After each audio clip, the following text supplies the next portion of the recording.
All right, we're back. Second episode of the revival for the Beyond the Swing podcast. Last week, if you didn't check out that episode, I highly recommend it. Dr. Zach Gabor was on. It was an awesome show. And this week we got Dr. Byron Miller, another PT. This is going to be awesome. I'm so excited about this episode, man. We're talking tendons today. And this one's gonna hit home because I think I've got every single one of my top players right now are all dealing with tendon related stuff. So I am selfishly really gonna enjoy this one, and I'm sure many of you out there will as well. So dude, thank you so much for coming on. Tell us a little bit about yourself before we dive into tendons. Absolutely, Matt. Thank you so much for having me. I'm truly blessed to be here, man. Really excited to get into stuff. A little bit about myself. I guess we'll try to keep it shorter and sweeter. I'm originally from Akron, Ohio. I'm currently out in Salt Lake City, Utah for another month or two. Going to be moving to Detroit, Michigan in a couple of months. Very excited about that. I'm a big nerd. Always been into science. I thought I wanted to be a physician, so I went in that direction out of high school. I got accepted into an accelerated BSMD program, did a real quick bachelor's in pre-med, and then started med school at 21. Did a couple of years, decided that was not going to be it for me for a number of reasons. We won't get into all of them, but just kind of touching the surface, saw that system wasn't going to serve me or maybe the people that I wanted to actually serve the best. So I needed to find another way. So I pivoted completely. I took a mental health leave of absence. I was pretty much in shambles from all of that stress. And I worked on a state park. I did maintenance there for a season, and then I did a couple of years on a farm in Northeast Ohio. Did organic vegetables, served 180 families in that area for 2 years. Decided I want to get back into helping people a little more directly, wanted a little more adventure, so I moved out to Utah, and I worked as a wilderness adventure therapy guide for a year. So I worked with like quote unquote troubled teens doing fun stuff. So we skied Sundance, we climbed in Moab, all of that type of cool stuff. Learned kind of more about like the interpersonal elements of life, but then felt that science pull again. Was near a good school, so I'd had some physical therapy experience, some past history with back pain. Some of it was positive in the sense of I did get some good care, some of it not so good, but I had some good examples in terms of what physical therapy could be. So I decided to go check out the PT school at the University of Utah.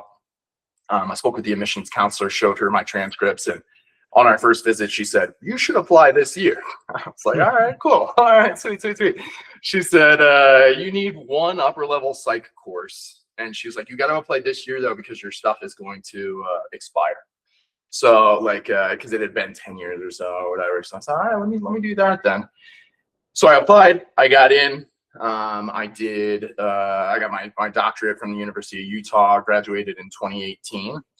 And then was again actually very disillusioned. It was actually a really frustrating situation in that my last clinical was in orthopedics, and it was what we would call a mill, in that like we were seeing just a massive volume, and I was being directed to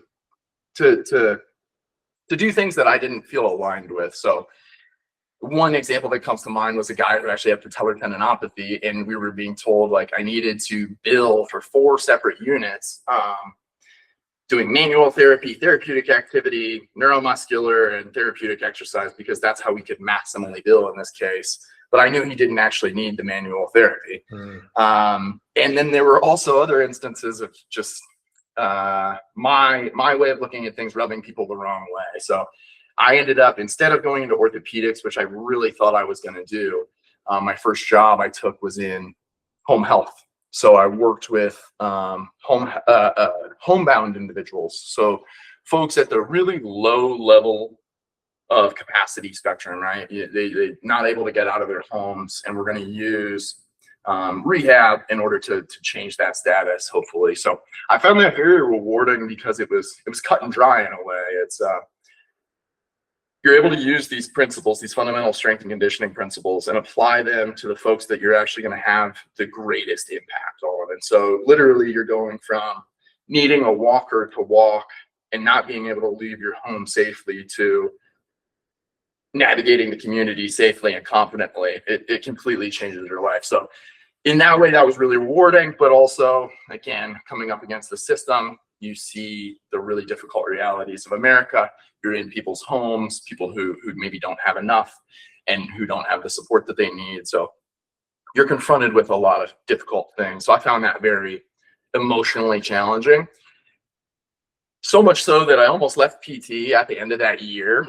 I came back to Utah. I was in Palm Springs doing that in that area. And I came back and I took a little bit of time and ended up getting a good job at the University of Utah Orthopedics. Spent 2 years doing that, and then decided that I needed to work for myself. And at that time, I pivoted and started working for myself and specifically serving mountain athletes. So I'm out in Salt Lake City, Utah, a lot of us out here.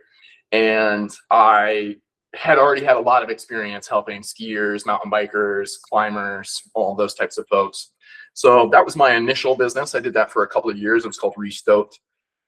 But the nerd just continued to persist. I ended up being diagnosed autistic. So now we know it's very, very deep. But I had this obsession with tendons from the beginning of PT school.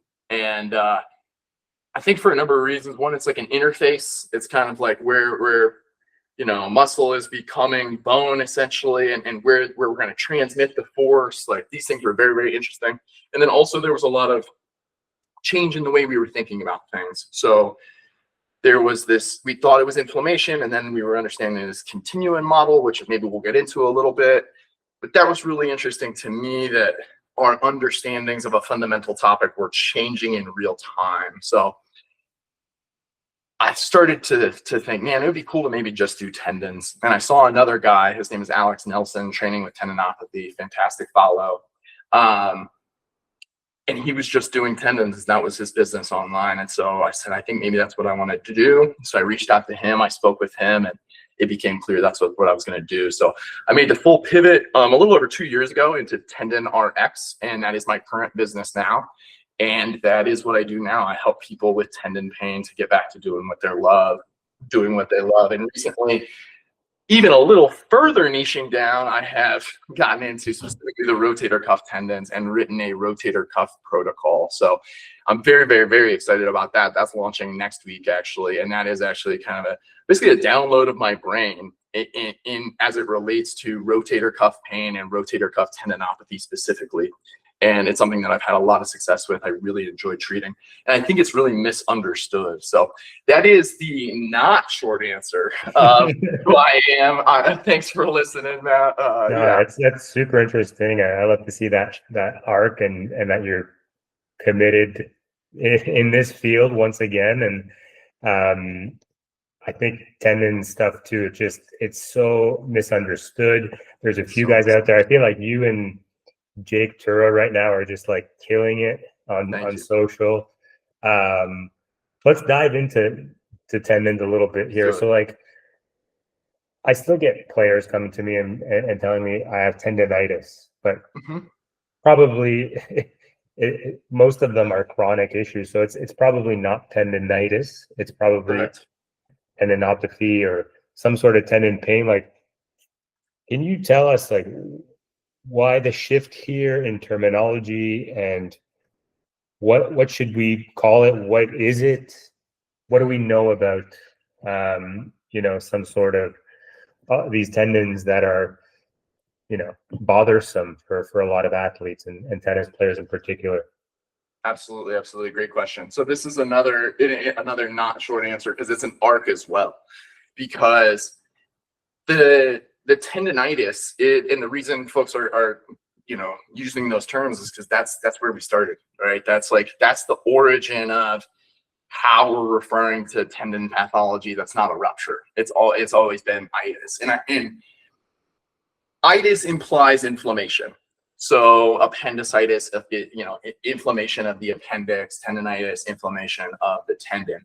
And it makes sense why we would have used that term, because it's like we have a grumpy tissue and this is, I don't know, however long ago, 100 years ago, I don't know when they initially have the term, but I think that's why it initially was labeled that, is because that was our only conception of potentially what could be going on. So we're calling it tendonitis, and it also just it's kind of flows. It's easy, it's catchy. It's like that's easy. It's way easier than tendinopathy, which is now the term that we're using. And apathy just implies a pathology, so it just means basically something is wrong with, and that to me is great because it's not incorrect, because tendinitis is incorrect in the sense of it's not just inflammation.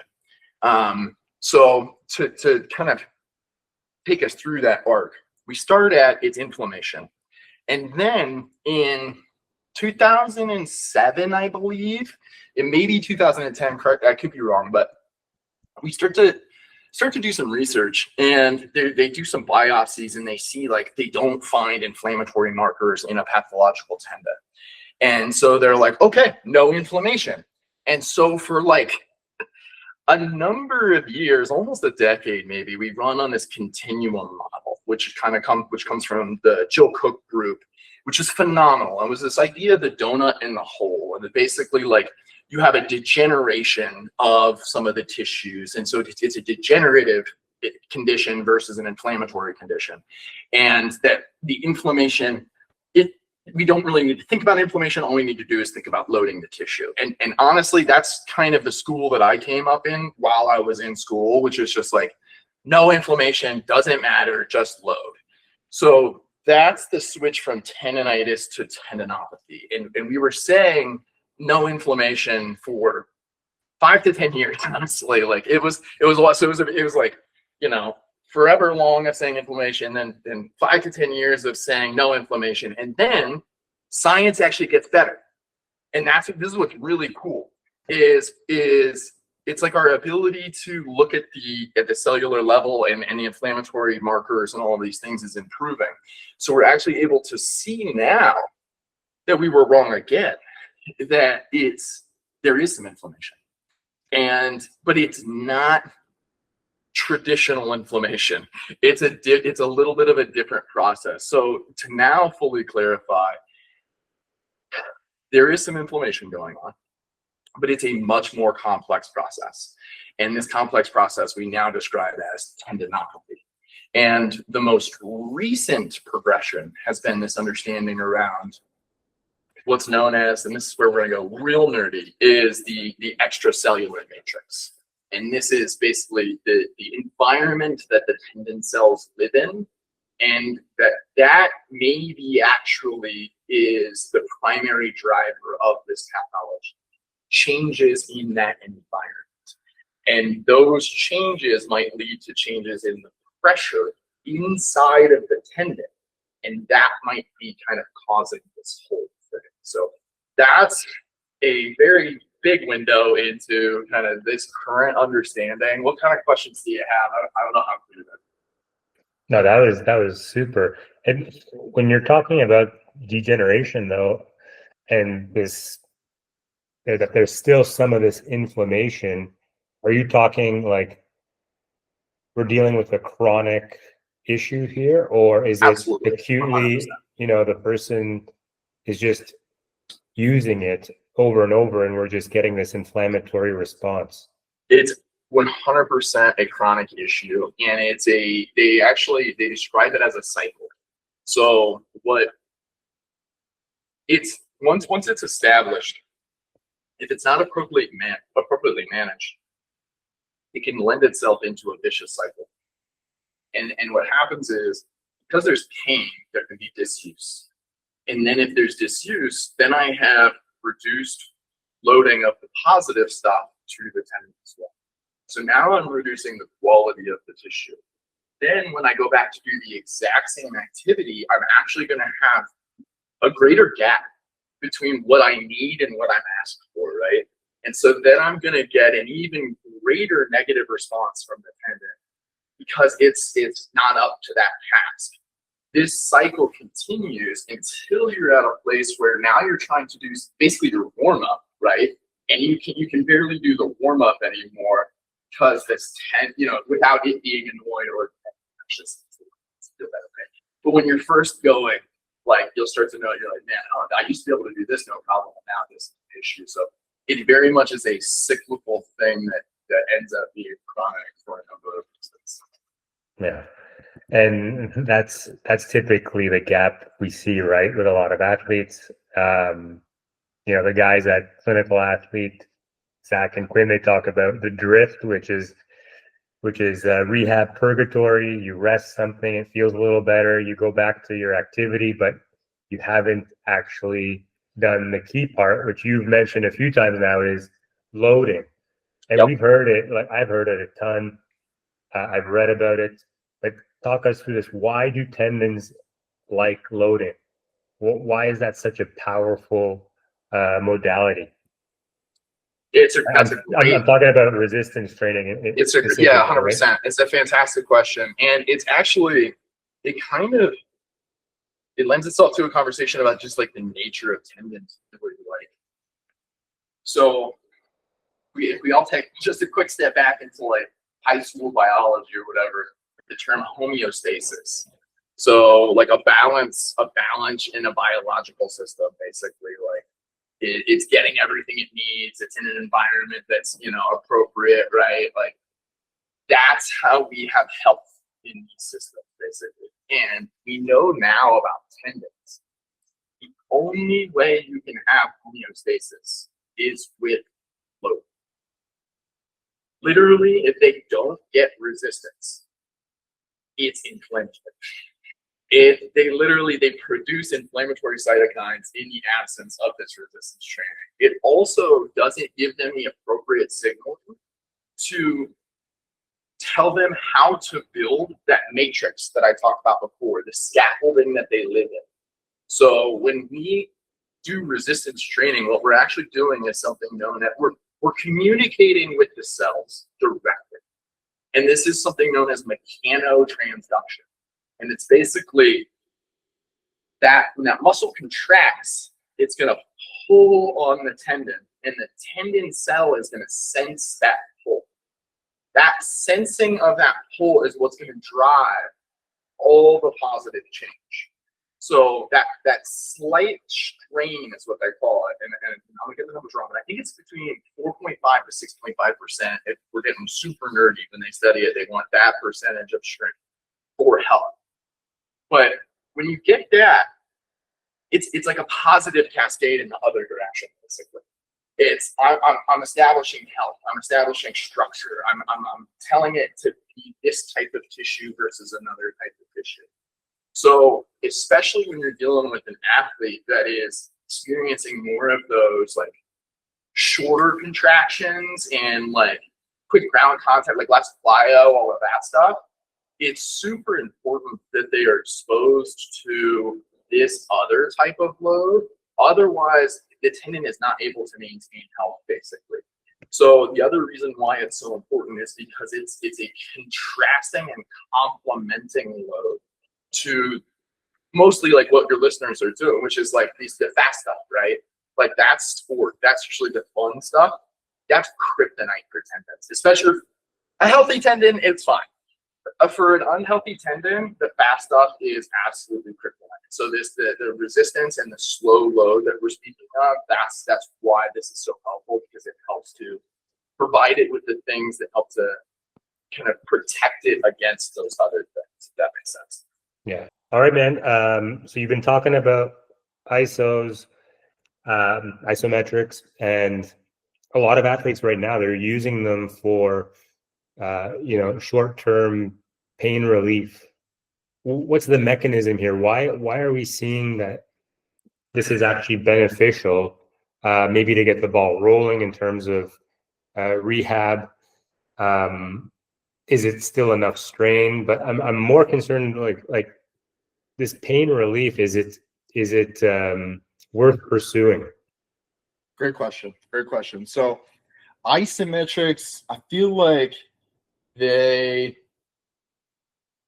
very hot, right? And they like are still pretty hot. And I think and as a result, maybe some people are also like, oh, maybe they're not worth anything now. And I've definitely gone up and down on that roller coaster a little bit, but I'll come back to the side of there's tons of value here. So I think specifically we'll talk to that question that you had around like, is there value in pursuing the pain relief element of them? So I think that depends on who we're talking about. So if we're talking about like an in-season athlete, yes, because what else are you going to do? Right? It's like you got to get through your event. So what we're going to do then is we're going to leverage what's known as the warm-up phenomenon. So most people who have a tendon issue are very familiar with this, which is when you first start doing something, it doesn't feel so great, and then you get going a little bit more, and then it warms up, it feels great, and then the next day it feels terrible. This is where I say tendons are liars. So they will lie to us when they're warmed up. They'll let you do a lot, but they're going to tell the truth the next day. You can leverage this if you're an in-season athlete. So what you can do is you can use those isometrics to kind of warm up the tissue a little bit. We don't fully understand why in that exact moment the pain is going down. That's still not completely understood.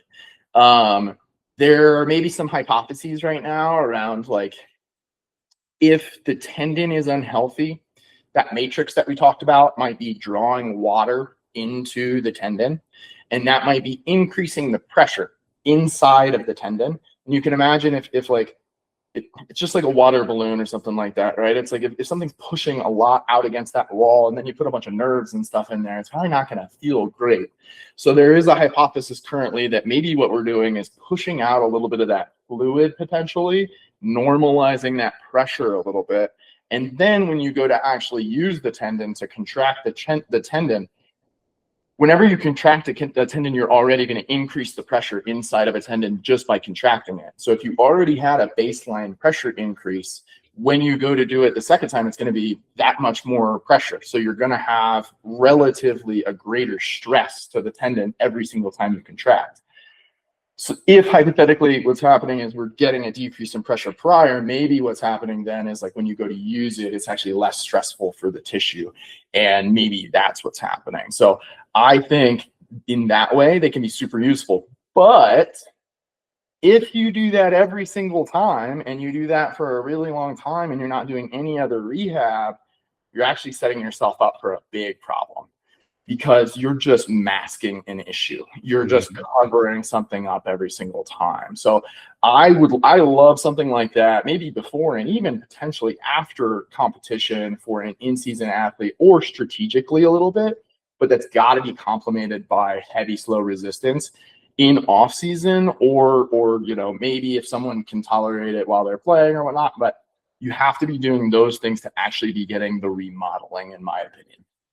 Yeah, and what are those things? Heavy, slow resistance. That's isotonics, if you're going to be really technical. And usually we want to start that in mid-range, and then moving into. That's the stretch you were talking about previously, right? Like we don't want that. Yes, that's the strain, exactly. So strain. And you're getting a little bit of this strain on those isometrics, but usually if you're doing a longer duration isometrics, you maybe can't get enough strain because you can't press that hard for that long. Whereas on these isotonics, you can get really great strain. So you're doing something that is challenging, 7 RPE, something like that, where you're really feeling it. And that, well, as long as it can tolerate it the next day. Also, you're trying to get to that place though, because that's what's going to drive. It's basically the language of the tendon cell is that heavy, slow resistance. And when you give it that regularly, you're communicating to this tendon cell how to be healthy, essentially. And so it interprets that information, produces the appropriate proteins to then build its structure to be healthier. In the absence of that, it remains unhealthy. So that's really, you're applying these things when you're not playing. So I think about it as like, it's a yin and a yang type of thing. It's like, if you're only doing this fast, really quick contact stuff and you're not getting that other, you're going to have an unhealthy tendon. You have to do that other one to make that healthy tendon, to get that homeostasis. Yeah.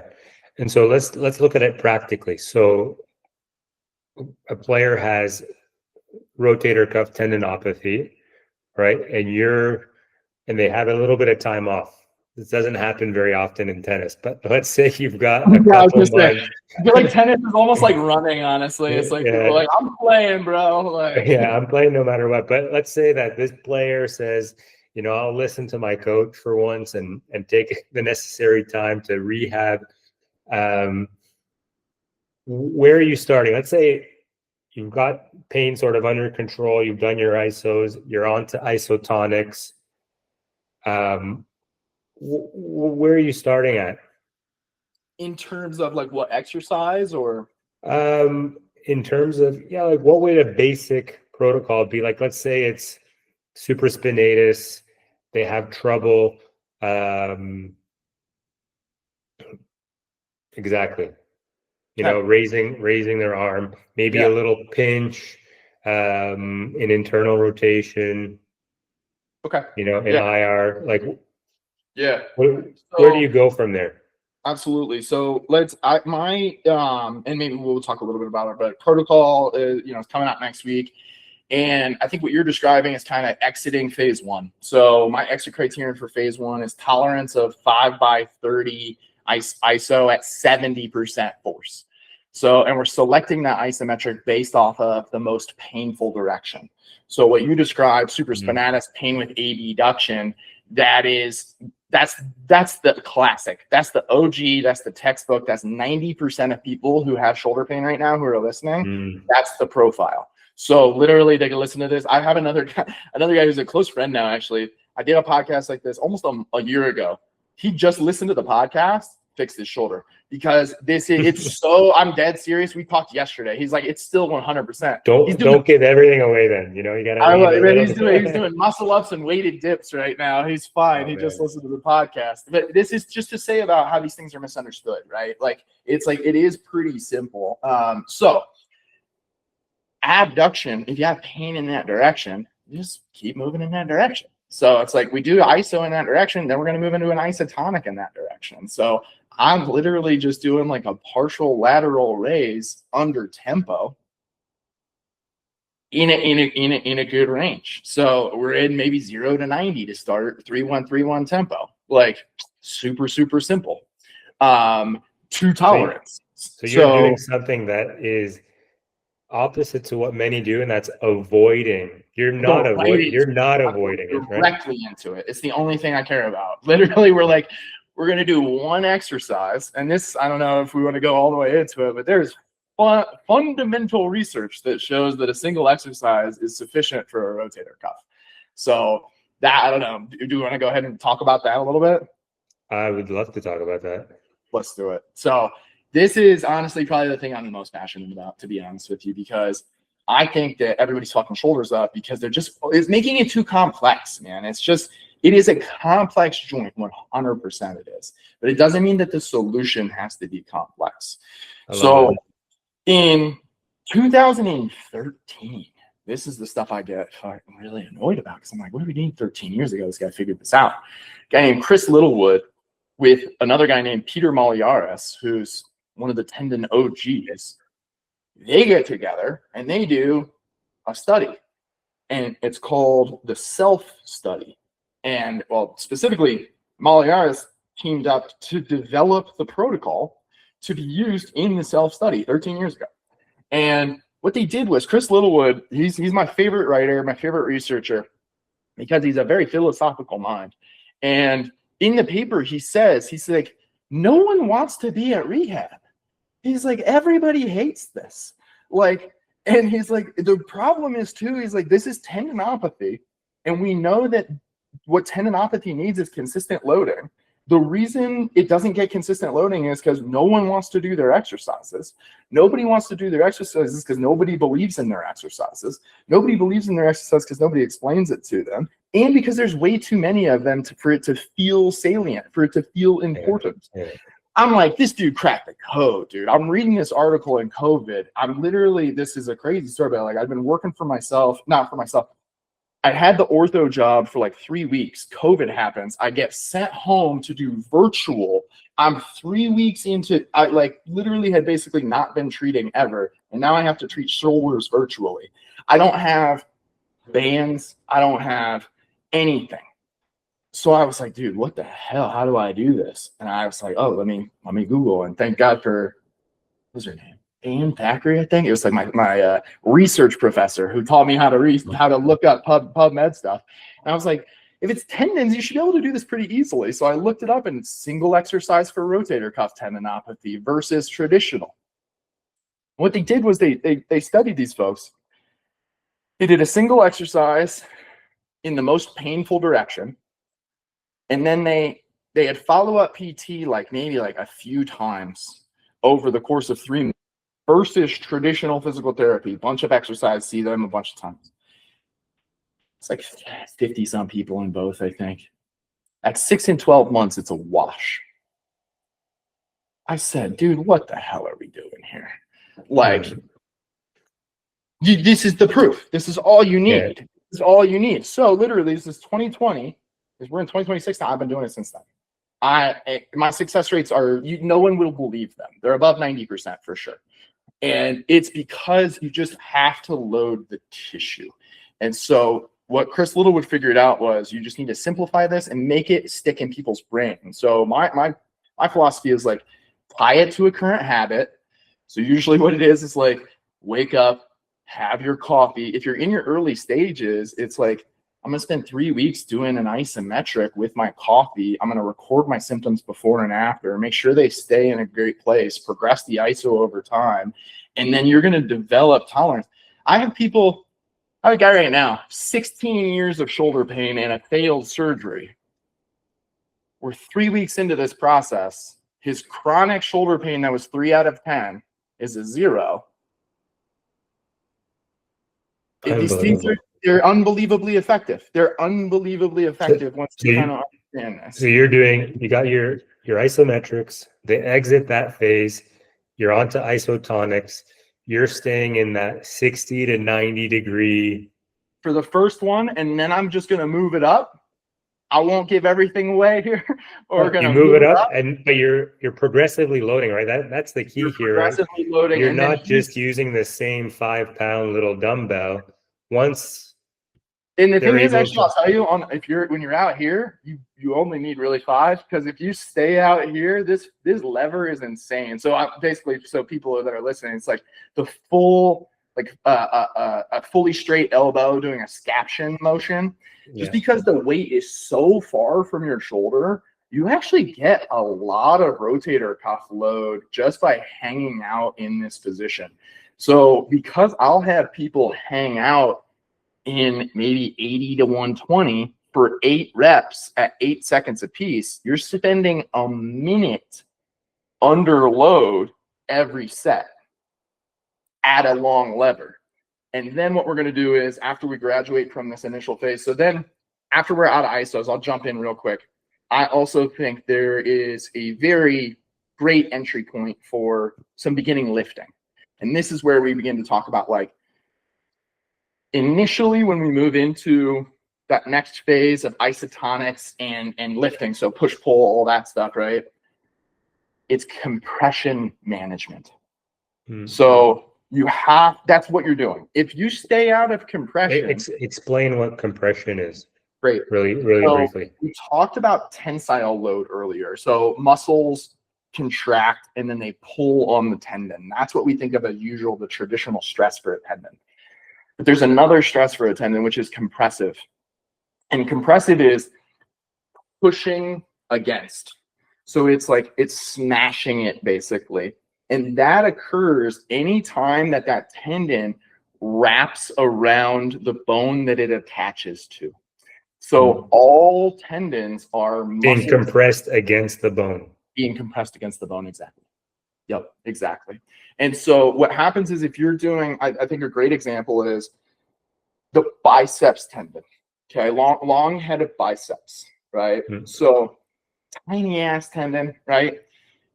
Whenever that arm goes behind you, it's wrapping around the head of the humerus. Okay. If you're doing that under load, like in a push-up or in a bench press, you're getting a combined compressive and tensile load at the same time. This is the tendon kryptonite for an unhealthy tendon. So when you're first trying to return to lifting, or when you're trying to lift, if you're regularly in positions that are compressive and tensile and it's unhealthy, that's where you get into trouble. So initially what I'm doing is moving from the isos and just the direct single exercise. If you don't lift, you don't have to do this other stuff. But when you're moving into the lifting, that's the number one thought process. And that's how my protocol works, which is we're going to avoid compressive positions. So for instance, would be like, instead of doing a bench press, let's do a floor press. Because we're not going to have that shoulder come behind. We're not going to have that humeral head go forward. We're not going to get that wrapping of the long head biceps around the humerus. We're not going to get the compression. And it works like magic. Because basically now you're just doing a tensile load under tempo at appropriate intensity in non-threatening positions. So now your lifting is additional rehab for the tendon. So phase 2 through 5 of rehab is basically slow lifting that looks great. It's fun. It feels good. It's like the only thing is that you're just not throwing stuff. But otherwise you're not throwing it, but you're controlling basically what I'm getting is you're controlling range of motion. Yes. Right. So you could do a bench press if you're able to yourself sense, okay, I have to stop before going into full range here. Yep. I'm doing dips, but I'm only doing dip, at partial ranges. Exactly. You're able to continue. Exactly. That's mid phase. Yep, for sure. Yeah. And while you're doing all this, you're still rehabbing with that one exercise, the one that is most targeted, most isolated for that tendon. And you're looking at the whole thing as cumulative stress. So I am using very low volumes because I want you to do all those things. I want you to do the direct. I want you to also lift. So if I had you doing 4x12 on your bench press, how much of your direct rehab am I actually going to be able to have you do? Not very much, because that's just it. You're going to blow out the tendon. So I'm doing everything at a lower volume, higher intensity, so that I can drive direct adaptation. That's the other thing that has really become very, very clear to me in the last year or two. That if you keep that volume under control in this phase, you're able to progress with a lot fewer issues and a lot more quickly, because you're super focused. You're really focused on, I'm just doing a couple of things. And then I'm focused on intensity increasing. And then to your point around doing things in limited ranges and those things, the way that I like to look at it is initially I'm just starting to lift, and then I'm going to develop capacity in non-compressive positions. Then I'm going to develop tolerance to compressive positions in low intensities. So I'm going to, my bench press is now just with the bar, right? It's I'm just getting, okay, let me expose it to a little bit of this, right?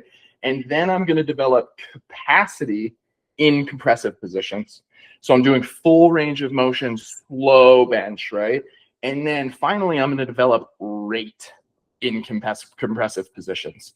So now I'm doing a super fast bench, or I'm doing a tennis serve, that's all, my arm is all the way back or all the way up. That's kind of how we want to look at that progression, in my opinion, for a shoulder. That's it seems so simple, right? That's my dude. In my opinion, if it's not simple, it's probably not right. Because we're humans, we have to be able to act on these things. And if it's complex, we're not going to be able to act on it. So that's fundamental to my whole protocol and my whole feeling about this. Also, it's like, how am I going to remember it unless it's simple? You know, like I'm not that great at keeping these things together. So the tendon loves load. You're loading it now, but you still need you need rest, right? Like you need those tissues to recover, to heal. Talk about rest and talk about also that donut now. Like when you're resting, what's going on? Is that donut being filled, or, you know? Okay. I've heard different things about this, so I'd love to hear your take. So great question. And I think rest is honestly one of the more nuanced answers.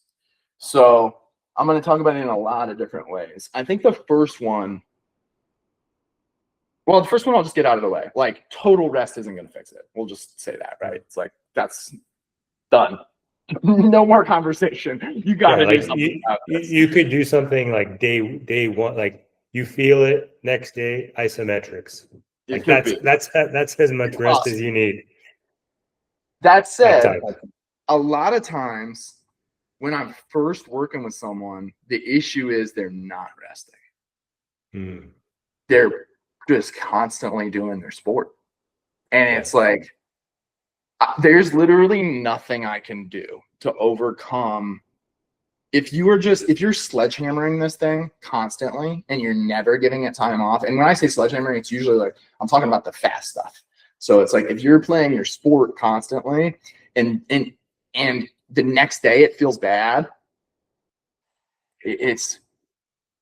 I can't overcome biology. You know, it's like, it doesn't matter what exercise I'm going to give you. Like, in that moment, we can just help you to manage symptoms, right? If you're not, so sometimes you're an in-season athlete, and that's the case. So that's what we're going to do, right? A lot of people are recreational players, and they're like, I can't take 3 weeks off. Yes, you can. You can. And if you do, you might be able to get rid of 3 years of pain. That's how I communicate with folks. It's like, look, sometimes it's like, you're sprinting your shoulder 3 times a week. Your shoulder hates this. It tells you every single day. I like that analogy. By the way. Let's not sprint your shoulder for 3 weeks. And let's see what happens. Oh shit, it feels not. That's awesome, dude. And then let's just reintroduce it at a jog. So like, hey, let's do some drills. Let's go play with the buddy. You know what I mean? Let's pause on that super high level competition for just a little bit, because it cannot tolerate it. It has the capacity for it. You get away with it, but the next day it feels terrible. So I'm also telling people, I'm like, make sure your tendon's on your team, bro. It's like, you're beating the shit out of this thing all the time. It feels terrible the next day. Hey, let's bring this guy over. Like, all we got to do is adjust a little bit to where it's at right now. You do that for 3 months. Now you don't have to think about your shoulder anymore.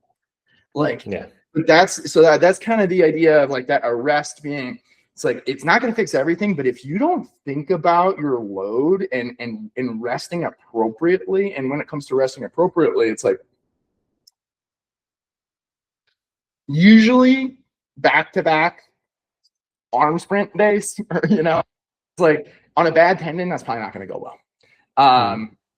They need more time. They are slower. It's just fundamental to what they are, to their DNA, to, you know, everything in there. It's like these processes take longer for them to respond to the load, cause the adaptation inside of the extracellular matrix. Those are like 24 to 72 hour changes. The collagen changes are 72 hours, I think I understand. So these processes are happening more slowly than we want them to. So I think another thing is like making sure that you're getting your frequency right. I think that's what I want to say about that is like, a lot of times that's the other error. And sometimes it's like, really what it was you were playing twice a week. Everything was fine. You went to 3 times a week. All of a sudden your shoulder's a problem. And then then these people are like, oh, it's my biomechanics. It's all these other things. It's like, It probably isn't actually. It's probably like, you know, it's like people do things differently. I'm very, biomechanics are low on my concerns personally, and that makes me an outlier in the shoulder world. Everyone is obsessed with them. But to me, it's like I've seen, I don't know, it's crazy the numbers of shoulders I've seen at this point. And I've seen shoulders that move terribly that don't hurt. So Yeah. if you're a high level athlete and you have to get into tricky positions, I need you to be able to do that, right? And we need to be able to do that well. So in that way, biomechanics matter. But the reality is you were probably playing tennis for 10 years with not great biomechanics and your shoulder didn't hurt. It's not the biomechanics. It was the load or the lack of capacity over time. Long answer. I don't even remember the original question, but no, you're spot on. You're spot on with that. That's such a big thing that we often discuss in the tennis world. It's like these guys, they overestimate how much their shoulder or any structure for that matter can tolerate. It just cannot tolerate that much load. Violent movements. Exactly. And on top of that, if you are getting stronger and more powerful, now you're able to generate more force. It's the same. More momentum, more velocities going through those tissues. Okay. Did you gradually expose them to higher velocity serving, to higher frequencies of tennis? So return to play protocols for me are huge. Like, you know, that's actually one of the reasons. That's the reason I reached out to you, and we'll talk after this because I would like to hear and maybe see some of your specific return to play. Because I think that it's super important. I don't know if it's like you're starting with foam balls, like how exactly that works. Yes, sometimes, often. But yeah, we will get into that. But one other thing though is pain. Okay, you're rehabbing. Some people are, you know, they have really low versus really high pain tolerances. There's obviously that, but there's also some that just like, I don't want to feel any pain at all. I've had a guy like this before. I don't want to feel anything. Is that realistic? Oh. And what's acceptable though? Like obviously you don't want that thing lighting up, right? Yep. Yeah. So great question. It is individual, but there are rules. So usually I'm going to base it off of the person if I'm doing like one-on-one. And so like an individual like that's going to make me decide to be very conservative with my loading. Because I do want you to have an experience when I load your tendon. And when I say an experience, that means I do want to increase your symptoms. I'm telling that to, and literally the way I'm saying it is like, hey, how else do I know that I'm communicating with that tissue? I don't know that unless and literally it's like the test for if you have a tendon issue is load it. And if you load it, it hurts. It's like, oh, that's a communication with it. Okay. Sustain that at a slightly lower intensity. And now that's the therapy. Literally, you can basically use the test as the therapy as a lower intensity. But what's the test? It's a pain provocation test. So the fucking exercise got to provoke pain, in my opinion. There are articles written recently. I haven't gotten into it actually. It's I think they're actually going to do the study, and it's like whether or not is pain necessary or whatever. I'll tell you what I've been doing for 6 years now is like a 2-point increase. So if you come in at a 1 out of 10 and we're going to run isometrics, I'm okay with that going up to a 3 out of 10 when we're done. So a little bit of an increase. And this is 100% based on, though, what's tolerable to that individual. So I say a 3 is tolerable.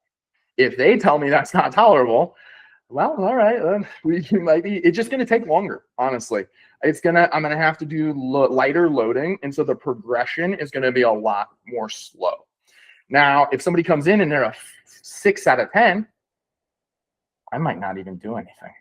I might say, we need 3 days of you offloading this thing. In my experience, anything above a 5, just offload it.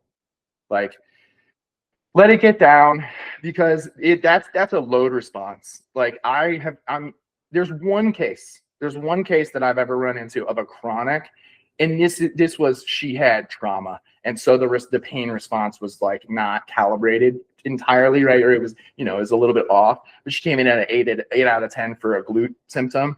But in my experience, usually it's like, the only reason it's going to be that high is because you recently loaded it, or you recently compressed it too much, or you're doing something repetitively. So when I'm first seeing somebody, if their pain is that high, chilling, and then we're going to introduce the lightest isometric of all time, because initially maybe what we're starting to do is trying to build tolerance to load within the range that they can tolerate.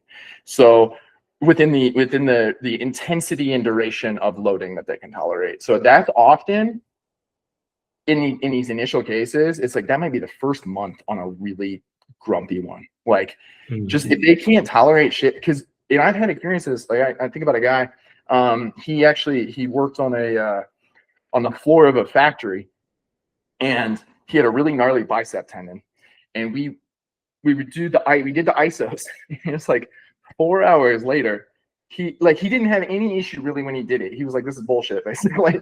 And then 4 or 5 hours later, he's like, dude, my arm is killing me, bro. Like, it is smoked. And then 24 hours later, it was fine. But he had zero tolerance to loading. He had zero sustained loading. And so it's like, as soon as he touched that tissue, it was like, oh my God. And it took 2 weeks for that to normalize, basically. And hitting it every single day, and it would be like, oh, 4.5. It's like, it started to be able to, and it would always show up for him 4 or 5 hours later, it would kind of peak.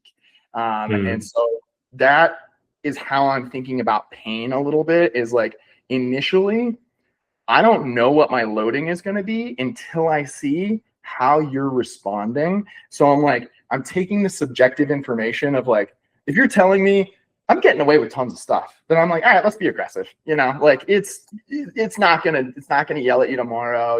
If you come in and you're like, man, if I step wrong, it's a 6 the next day, I'm barely loading you. And then I'm going to talk to you the next day and be like, yo, or you're going to check in with me and you're going to be like, hey, how was it? And if it's fine, great. But there's a high likelihood that we could wreck you. So that's kind of my initial thinking around pain, is I don't know. So let me experiment a little bit, see how this responds. And then what you're usually going to see is, what I see is we go from a chaotic response to a very predictable response. So initially it's like, wow, it's freaking out anytime we load it, right? It can't really tolerate it. If you hit it with the rehab plus 6 extra steps on that day, it hurts way too much, and then it's like, oh, it's tolerating 5x30, 70% isos. I don't notice it when I pick up milk, like all of this stuff. It's like, oh, different situation. All right, cool. Let's move into this stuff. Now maybe we're going to be even a little bit more aggressive. We're not necessarily as worried about the next day because we know what that response is. And I think, just another quick aside, this is where tendons kind of are maybe unique in the sense of, like, you must become an expert on self-management in order to get through this. And this is the key. So understanding that, hey, like, what happened the day before is why I'm feeling this way. I need to adjust appropriately so that I don't continue down this cycle.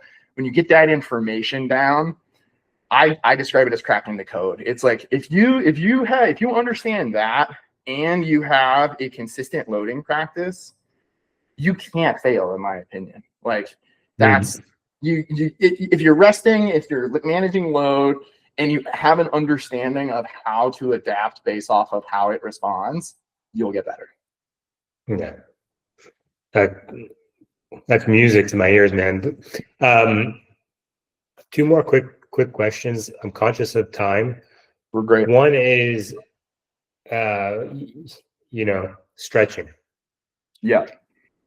Because everyone, I get players sending me, sharing this Instagram reel and that one, and it's like, are these good? Is this good for my shoulder? And it's like 20 different stretches, and it's like, but what about the load? You know, like, and after what you've just said, you know, earlier, probably there's the tendon doesn't like those end ranges very much, right? 100%. Yeah, I have a lot of opinions about it. I'll go right in. So we talked earlier about unhealthy tendons maybe having water, right? Like maybe having that increased intratendinous pressure, maybe being a little swollen, right? If you have an enclosed space of the shoulder, right, and then you increase the size of the things inside of it, and then you go to move it, what's that going to be like? It's not going to feel great. So I think actually what we're experiencing with this stiffness is actually almost like akin to Achilles stiffness. So it's like, it's actually an unhealthy tendon that is giving you this sensation. It is stiff. Like when you go to move it, it doesn't move the same. Once it warms up, it almost always does though. And that's where you're like, oh, okay, this is a tissue issue. So I think that like the stretching, it might make you feel good in that moment, but really all you've done is put those tendons into a bunch of compressive positions and maybe warm them up a little bit. I don't stretch shoulders, basically. Like, and what I've had, this has been, and this is why it's so clear to me. I exclusively ran this single exercise for probably a year and a half when I was in clinic. And it probably to the person, everybody's like, my shoulder's stiff. And then to the person, we get 3 months in and they're like, look at how my shoulder moves. It's crazy how flexible it is. Like, that's nuts. And you had no I did a single exercise. We never stretched it once. We literally didn't even access that position once in the therapy. And they show it to me just like, oh, look at my shoulder. And it's like, dude, okay. We have a study recently, it was 2025, where they ultrasounded tendons in shoulders, rotator cuff tendons, right? They ultrasound them, and they did 2 weeks of resistance exercise. They serially ultrasound them. They got smaller. Huh, interesting. So if we know now, it's like, this is probably what's happening in terms of this pressing out of the water. That's probably that process. And that's what they hypothesized in this article as well. I had it around, but it's like 8 weeks of rotator cuff tendinopathy resistance. I can't remember, but that's what I think is happening. And that's why I don't think stretching is the way to go, because I think it's like, if you make these rotator cuff tendons healthy, I think the shoulder will express its range, because the reality is, like, you likely don't have it. It's not an arthritic shoulder, likely, you know, if those exist, right? But usually what we're dealing with is like the cuff itself is not healthy, and that whole cuff is a massive tendon, basically. And so it's like, if we make this thing healthy, it starts to feel better. And then to the point around them not liking it, every stretch is basically a compressive position. So overhead is maximally compressive to the structures kind of on top. So we got long head by really everything. This kind of compresses everything. If we go back into extension, we're wrapping long head biceps and subscapularis aggressively. If we do that pec stretch, we're getting a massive subscap stretch, and we're also compressing posterior cuff. When we do end range external rotation, we're compressing the anterior shoulder and we're compressing posterior cuff. Same for internal rotation. So all of the stretches that are end range positions are basically compressive load, which is the thing we just talked about being not good for tendons that are unhealthy. And then you're sustaining it, which sustained compression is basically if you have an unhealthy tendon and you want to make it worse, do that. that will make it worse. I've had people with hamstring tendinopathy. This is the most clarifying one, because when you stretch it, it talks to you. So you're like, oh, I'm doing something. I've had people that you just stop stretching and their symptoms decrease by 50%, basically. And it's like, oh, I just stopped compressing it all the time, and now I have a happier tendon. So I would tell those folks, maybe don't stretch. Express some range of motion after your isos. That's, I think, is a great move. Is like do the isos, see, and then honestly, what happens, I think, is like shoulder moves a little bit better, decreased inhibition. Oh, and then you're like, oh, maybe I need to do like a little bit of range of motion or something. But my guess is you're not feeling like, man, I need to crank on this thing quite anymore. Yeah. And then, I mean, once that tendon is healthy, and like, let's say you're a tennis athlete, that shoulder has to go into like extreme ranges of motion, external rotation, especially when serving. Like, you'll probably get enough if you're progressing your serving practices properly. Like, this is a hypothesis for me, but I'm doing med ball stuff. I'm doing, ballistic med ball throws. I'm doing my shoulder or my serving. That's probably going to be, I'm going to get the mobility from those tasks for the most part. I like this hypothetical conversation. This is one I've been playing with as well, actually. And I've been speaking with some baseball experts, a baseball and a Muay Thai guy, actually. And, but the baseball specifically about like this end range position, right? And like, that's not that different than kind of your serve, right? Mm-hmm. And like you have to be able to access it. And so if someone did have mobility limitations that didn't allow them to access it, I would wait until the tendon could tolerate the position. And then I might consider stretching it to counter my earlier self. Just because if it's an athlete who needs to access this position, they can't get it because of a soft tissue limitation. Okay, then we need to make that happen, right? But then I was speaking with him, and he was saying his exit criterion for throwing was Race Hauser is his name, worth a follow, by the way, was kind of like a maximal ISO back here. Mm-hmm. And I think that's genius. I think that makes a ton of sense. So I think like that would be the only thing that I would say in addition to what you're saying is like it could be good to even have that. And I think that's I'm wrapping up the top end of my protocol right now, but I think that makes sense to even be before like maybe the survey is like 3-second maximal 70 to 100% ISO in this position, because that's where you're going to break down, I think, or it's going to be the decel element. So I think it's like that initial contact at that serve, or it's going to be like the decel for that posterior cuff.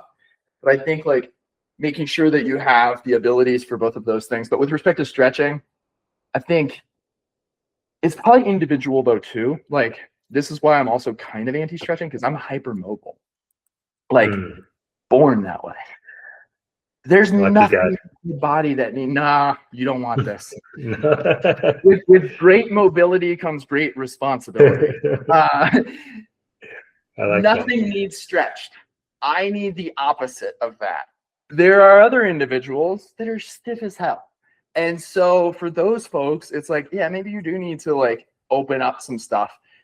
The issue is this: when people are stretching to fix their pain or to fix their shoulder or whatever, it's like, that's not going to be what does it, in my opinion. Like if you have chronic shoulder pain that isn't arthritis or an AC joint or a frozen shoulder, it is rotator cuff tendinopathy. And if that's the case, stretching is not the answer. It's going to be loading that over time. Once it feels better, if you want to do some stretching, go for it. That's kind of how I look at it. Yeah. Yeah. And I think, it needs to be healthy though. That's the key here. Like that tendon needs to be healthy. And I can't stress this enough. Like we cannot, like if you feel something, from what I'm gathering, it's like, it's not the time to stretch and especially to do, 20 different exercises, right? Like we need this thing to settle down. We need to load it. We need that thing to adapt the way we want it to. Exactly. And then, like you're saying, then you can go into some stretching protocols. Then you can go into your max serving. And you talked earlier about like a rehab prison or whatever. I described it's like initially I need tight guardrails, really tight guardrails on tendons. Yeah. And then over time, we're taking those off. And then at some point, I'm pushing you out the nest. You know what I mean? Like that's kind of how this thing goes. But initially there have to be some really tight guardrails in order for that stuff to get better. Yeah. And I like full range of motion, strength training. Like I'm a big proponent of just like, let's go get those tissues under load, but that as well can be that can be irritating, right? Like I think this is where some providers and some trainers get it wrong actually too. And it's just because it's like you're so attached to this idea of full range of motion and being great. And it's the fucking best when your tendon's healthy. Mm-hmm. But it also literally it's like that's my magic basically. It's just like manage your compressive positions. I'm not doing anything fancy. All I'm doing is thinking about like, maybe full range of motion right now is just too much. And we just make that slight adjustment and years of pain go away. I think that's really, it's going to be you talked about Jake earlier. I think he's really getting that word out as well. Like, I think people are going to start to understand this, but it's something I'm really, really passionate about because I think this is the next stage of people are understanding the loading. But I think we want to understand now loading plus avoid compression early. You got to respect compression. I think is better because you got to move into compression to be able to do sport. Yeah, you gotta poke into it at some point slowly, right? But yeah. So it's like load the tendon and respect compression. I'd say that's tendon rehab 2026. Love it, man. Love it, dude. This took a lot of your time, and I am so thankful for having you on here. Tell us a little bit just about your rotator cuff protocol. I mean, I think you've shared like half of it with us already today, so we're lucky for those that are listening. But tell us, when is it launching, and anything else you wanted to share, and where can people find you? Yeah, thanks, man. I appreciate it. Yeah, first, thank you so much for having me, man. Absolute pleasure to meet you, get to know you, and to be on the pod and dive deep into my special interests. So, and to learn from you about the tennis stuff. The protocol dropping Tuesday. Ooh, I'm really a flow guy. So as you've heard, basically, it's like the algorithm's built, right? The loading is. It's already built. It's a one pager actually. It's absolutely beautiful. It's my life's work. I'm super excited about it. And then right now, what I'm in the process of is building out more of the product elements of it. And so I'm a Batman guy. There's going to be Batman involved. We're going to defeat the villains of the overhead press, the bench press. Bane is the bench press. You're going to follow heroes, follow different protocols, different pathways. So. We're following Batman through the abduction pathway. It's a do-it-yourself, step-by-step, tendon-based rehab system for rotator cuff pain. So anyone in the world, if you're able to read English, if you have pain in your shoulder that's related to rotator cuff tendinopathy, this is a solution. That's exactly what I built it for. It's a low-cost solution, kind of a fun, choose-your-own-adventure type of vibe. You're going to self-assess based on what I just described, finding what hurts the most, and then it's a pathway all the way back to the sport. So very, very, very excited about it. This will probably drop after it drops, but it will be out. You can find me on Instagram, Tendon RX. TendonRX.com is also available. Coaching, very limited right now. I'm very focused on the protocol, so it's possible I'll work with somebody, but it's limited at the moment because very excited about this one. And then I'm going to be writing another one very soon for the hip. So really excited about that as well. They're kind of just coming out of me. I'm very excited. I worked on the glute tendon for a long time, and then recently had a lot of success with proximal hamstring and sports hernia and hip flexor stuff. So all of that to me is really, it's the shoulder of the hip basically. So that's my next little venture. So very excited about that as well. I'm guessing like maybe 6 months on that one. Oh man, we'll have to have you on again. I would love to. I can't wait to dive deep into all that stuff. So, dude, thank you so much again. This will drop hopefully soon, hopefully next week, and we'll get some people. I know there's some listeners out there in the tennis world that are definitely going to benefit from your protocol, man. So Awesome stuff. And thanks again, dude. Awesome, dude. Thank you so much.